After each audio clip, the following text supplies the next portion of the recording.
آج کی دنیا میں طاقت کی ڈیفینیشن بدل چکی ہے۔ جو جتنا تیز چلاتا ہے، جو جتنی بڑی میسائل داغتا ہے، اسے اتنا ہی طاقتور مان لیا جاتا ہے، اور یہ بھی مان لیا جاتا ہے کہ جس کے پاس طاقت ہے فتح اسی کی ہے، اور جو جھک گیا اس کی شکست ہو گئی۔ لیکن جھک جانا اور مصلحتاً پیچھے ہٹ جانا اکثر شکست کی علامت نہیں ہوتی ہے، یہ اکثر ایک بڑی فتح کی شروعات مانی جاتی ہے۔ کیا کبھی آپ نے سوچا ہے کہ تاریخ کی سب سے بڑی ڈپلومیٹک اور اسٹریٹجک فتح کیا تھی؟ ایک ایسی فتح جس میں نہ کوئی تلوار چلی، نہ کوئی خون بہا، لیکن اس نے امن کا نیا راستہ بنایا اور پوری دنیا کا نقشہ اور سوچنے کا طریقہ بدل کر رکھ دیا۔ یہ سال تھا 628 عیسوی کا اور جگہ تھی حدیبیہ کا میدان، اور ہم بات کر رہے ہیں صلح حدیبیہ کی۔ پیغمبر اسلام حضرت محمد صلی اللہ علیہ وسلم اپنے 1400 نہتھے ساتھیوں کے ساتھ عمرہ کے لیے مکہ کی طرف جا رہے تھے۔ سامنے قریش کی ایک پوری فوج کھڑی تھی جو جنگ کے لیے تیار تھی۔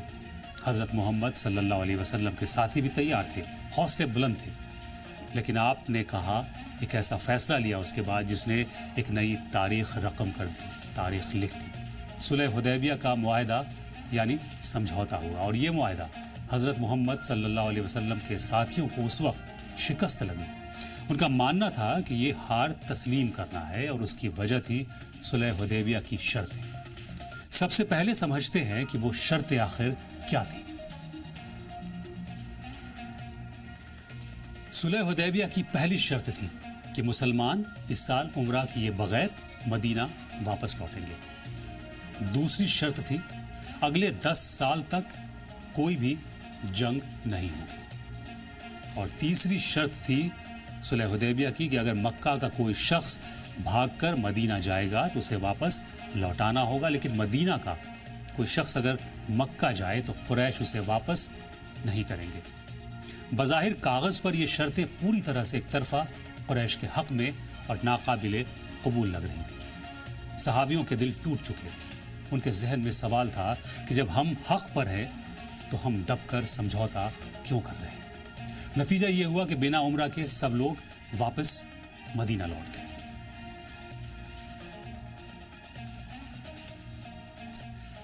اب صلح حدیبیہ کو سمجھتے ہیں جسے دنیا جھکنا سمجھ رہی تھی، شکست سمجھ رہی تھی۔ وہ اصل میں تاریخ کا سب سے بڑا امن کا ماسٹر اسٹروک تھا۔ اس معاہدے نے جنگ کو روک دیا اور ایسا پرامن ماحول بنایا جہاں دونوں طرف کے لوگ آپس میں ملنے جلنے لگے اور لوگوں کی سوچ بدلنے لگی۔ جس 10 سال کے امن کے معاہدے سے لوگ ناخوش تھے، اسی امن کی بدولت اگلے 2 ہی سال میں بھائی چارے کا ماحول بنا، اور نتیجہ یہ ہوا کہ قرآن نے اسے معاہدے کو کسی شکست یا ہار کی شکل میں نہیں بلکہ فتح مبین یعنی سب سے بڑی فتح قرار دیا۔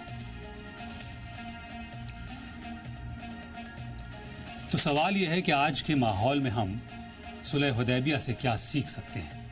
اسے آج کی جیو پالیٹکس اور جنگ کے ماحول میں سمجھنے کی کوشش کرتے ہیں۔ 1400 سال پرانا یہ واقعہ آج 21ویں صدی کی دنیا کے لیے کیوں ضروری ہے؟ آج ہماری دنیا انا یعنی ایگو، اہنکار اور اگریشن کی آگ میں جل رہی ہے۔ ملک ہو یا انسان، ہر کوئی اپنی بات منوانے کے لیے اینٹ کا جواب پتھر سے دینے پر آمادہ ہے، لیکن صلح حدیبیہ ہمیں 3 بڑے سبق سکھاتی ہے۔ صلح حدیبیہ کا پہلا سبق ہے کہ پیچھے ہٹنا شکست نہیں ہے، حکمت عملی یعنی اسٹریٹجی ہے۔ ہر لڑائی میدان میں نہیں جیتی جاتی، کبھی کبھی ایک قدم پیچھے ہٹنا مستقبل میں 10 قدم آگے بڑھنے کی تیاری ہوتی ہے۔ صلح حدیبیہ کا دوسرا سبق ہے انا یعنی ایگو سے اوپر امن کو رکھنا۔ صلح حدیبیہ کا سب سے بڑا سبق ہے کہ امن کی قیمت اپنی انا اور وقتی فائدے سے کہیں زیادہ ہوتی ہے۔ سچا لیڈر وہ نہیں جو جنگ شروع کرے، بلکہ وہ ہے سچا لیڈر جو بنا خون خرابے کے حل نکالے۔ صلح حدیبیہ کا تیسرا سبق ہے مذاکرات یعنی بات چیت، ڈائلاگ ہی اصلی طاقت ہے۔ جنگ سے، مسائلوں سے صرف زمین جیتی جا سکتی ہے، دل نہیں جیتے جا سکتے۔ آپ کی سوچ، آپ کے اخلاق، بات چیت اور پرامن رویے سے دل جیتے جاتے ہیں۔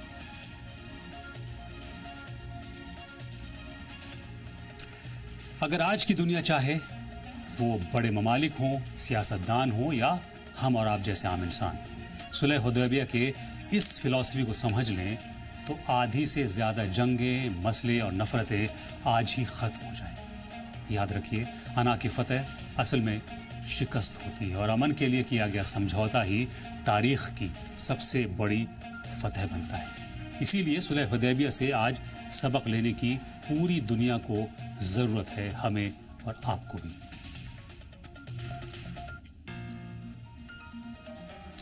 اور اب بات کرتے ہیں پابندیوں کی، زیادتیوں کی۔ ہم نے دیکھا ہے کہ جب کوئی طاقتور ملک کسی کمزور ملک کو کنٹرول کرنا چاہتا ہے اور وہ قابو میں نہیں آتا تو اس پر طاقتور دنیا سینکشنز لگاتی ہے، پابندیاں لگاتی ہیں۔ یعنی دنیا کے طاقتور ملک مل کر اس کمزور ملک کا سماجی، معاشی اور کاروباری بائیکاٹ کرتے ہیں، جیسے ایران، نارتھ کوریا اور وینیزویلا۔ لیکن ملکوں کا بائیکاٹ کوئی نئی بات نہیں ہے۔ جب ملک سرحدوں میں نہیں بٹے تھے تو قبیلوں اور خاندانوں میں علاقے بٹے ہوتے تھے، تو اس وقت بھی طاقتور قبیلہ کمزور قبیلے کا سوشل بائیکاٹ کرتا تھا۔ آئیے جانتے ہیں انسانی تاریخ کے پہلے سینکشنز کی پوری کہانی۔ تاریخ کا پہلا سینکشن سال تھا 617 عیسوی سے 619 عیسوی کا 3 سال کا دور۔ مکہ میں قریش نے پیغمبر اسلام صلی اللہ علیہ وسلم اور ان کے قبیلے یعنی بنی ہاشم پر لگ بھگ 3 سال تک کا مکمل سماجی اور معاشی بین لگا دیا، بائیکاٹ کر دیا۔ ان کے ساتھ ملنا جلنا، ٹریڈ، شادی بیاہ یا کسی بھی طرح کے تعلقات پر پوری طرح سے پابندی تھی۔ اس کا مقصد تھا انہیں الگ تھلگ کر کے، آئسولیٹ کر کے ان کے حوصلوں کو توڑنا۔ قریش کا یہ بائیکاٹ تاریخ میں درج سب سے پہلی اقتصادی گھیرا بندی یعنی اکانومک سینکشنز یا کلیکٹیو پنشمنٹ میں سے ایک ہے۔ یہ بالکل وہی طریقہ تھا جو موجودہ دور میں سینکشنز، ٹریڈ ایمبارگو اور سوئفٹ بینز کے ذریعے کسی ملک پر پابندی لگائی جاتی ہے۔ لیکن ان 3 سال کی صبر آزما تکلیف نے بنی ہاشم کی سوچ، ان کی یونٹی اور حکمت عملی یعنی اسٹریٹجی کو ایک نیا موڑ دیا۔ اس 3 سال کے بین نے بنی ہاشم کو 3 بڑے سبق سکھائے۔ سب سے پہلا سبق وہ تھا یونٹی کا یعنی اتحاد کا۔ قریش کے اس بائیکاٹ نے بنی ہاشم کو آپس میں اس طرح جوڑ دیا کہ قبیلے اور اصولوں کی خاطر ہر کسی نے ایک دوسرے کا ساتھ دیا۔ باہری دباؤ نے ان کے اندرونی جھگڑوں کو ختم کر دیا۔ یہ وقت بہت مشکل تھا بنی ہاشم کے اوپر۔ ایک دور آیا جب بھوک مٹانے کے لیے بنی ہاشم یعنی حضرت محمد صلی اللہ علیہ وسلم کے خاندان کو پتے اور چمڑے کھا کر گزارا کرنا پڑا، اور اسی دوران حضرت خدیجہ اور حضرت ابو بکر نے اپنے مال و دولت کے دروازے بنی ہاشم کے لیے کھول دیے، لیکن ٹریڈ نہیں کر سکتے تھے، اور یہ خیال رکھا گیا کہ خوراک کا ایک ایک دانہ برابر بانٹا جائے جتنا بھی حاصل تھا۔ لیکن اس بائیکاٹ کے دوران بنی ہاشم نے یونٹی یعنی اتحاد کا سبق ضرور سیکھا۔ بنی ہاشم نے دوسرا سبق سیکھا سیلف ریلائنس کا یعنی خود مختاری یا آتم نربھرتا کا۔ جب باہر سے راشن اور تجارت کے راستے بند کر دیے گئے تو انہوں نے اپنے ریسورسز کے صحیح ڈسٹریبیوشن پر زور دیا۔ ساتھ ہی یہ بھی خیال رکھا گیا کہ سب کو پورے انصاف کے ساتھ برابر راشن تقسیم ہو۔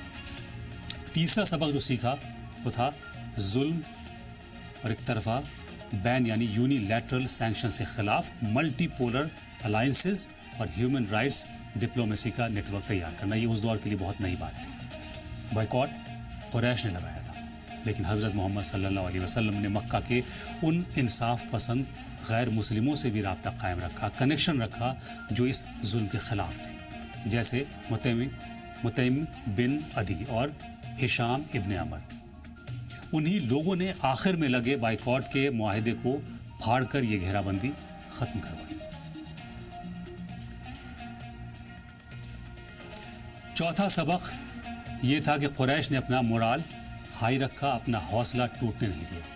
نتیجہ یہ ہوا کہ قریش کے اس سخت ترین قدم سے مکہ کے ہی نرم دل لوگوں اور دوسرے قبیلوں میں بنی ہاشم کے لیے ہمدردی پیدا ہوئی۔ اس سے قریش کا غیر اخلاقی اور غیر انسانی چہرہ بے نقاب ہوا اور فائنلی مکہ کے چند رسوخدار لوگوں نے اس معاہدے کے دستاویزوں کو پھاڑ دیا اور بائیکاٹ کو ختم کرایا۔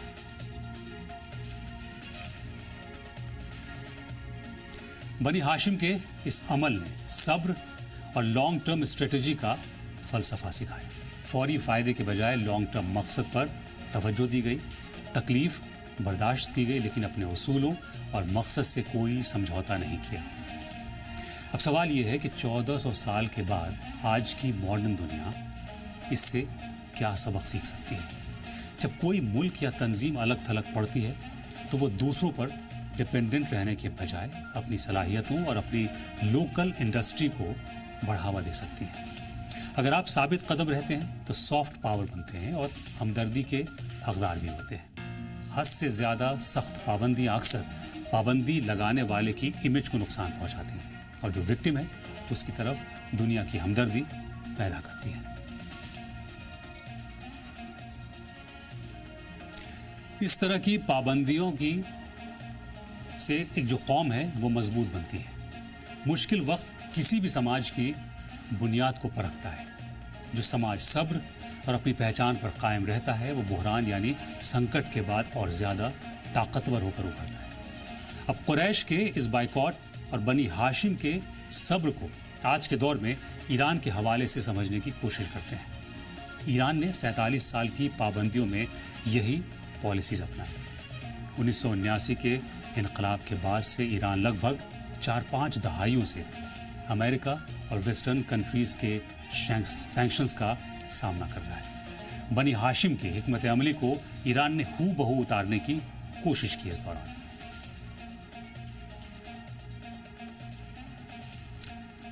سب سے پہلے ایران نے اکانومی آف ریزسٹنس پیدا کیا۔ ایران نے مغربی ممالک پر ڈپینڈنسی ختم کرنے کے لیے ایجوکیشن اور اسکلز پر زور دیا اور سیلف ریلائنٹ کی راہ اختیار کی۔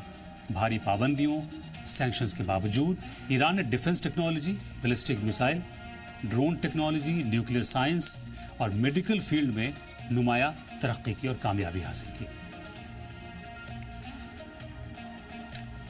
دوسرا اہم کام جو ایران نے کیا وہ تھا باہری دنیا سے الگ تھلگ کیے جانے پر ایران نے اپنے ریجنل نیٹ ورک روس اور چین جیسے ملکوں کے ساتھ ٹریڈ، اسٹریٹجی اور پولیٹیکل ریلیشنز مضبوط کیے۔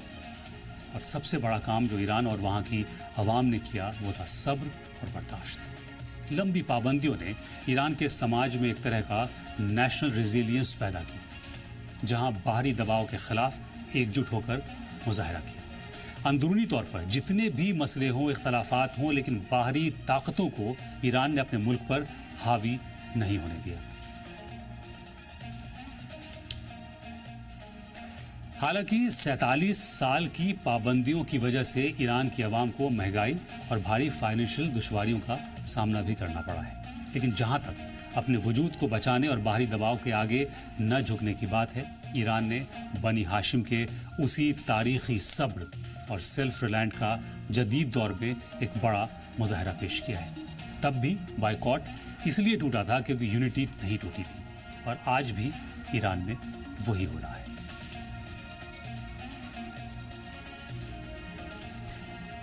اور اب بات کرتے ہیں قدیم زمانے سے چلے آ رہے جنگی اصول اور اس کے قاعدوں کی۔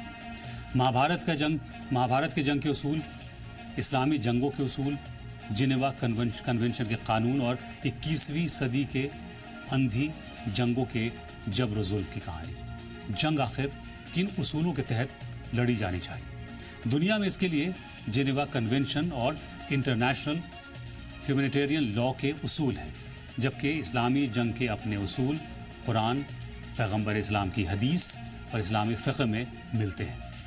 دلچسپ بات یہ ہے کہ دونوں میں عام شہریوں کی حفاظت، ضرورت سے زیادہ تباہی سے بچنے اور زخمی قیدیوں کے ساتھ انسانی برتاؤ پر بہت زور دیا گیا ہے۔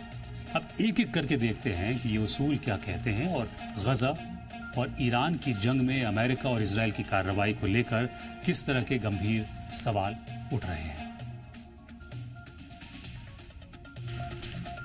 جو پہلا اصول ہے وہ ہے عام لوگوں اور لڑنے والوں میں فرق کرنا۔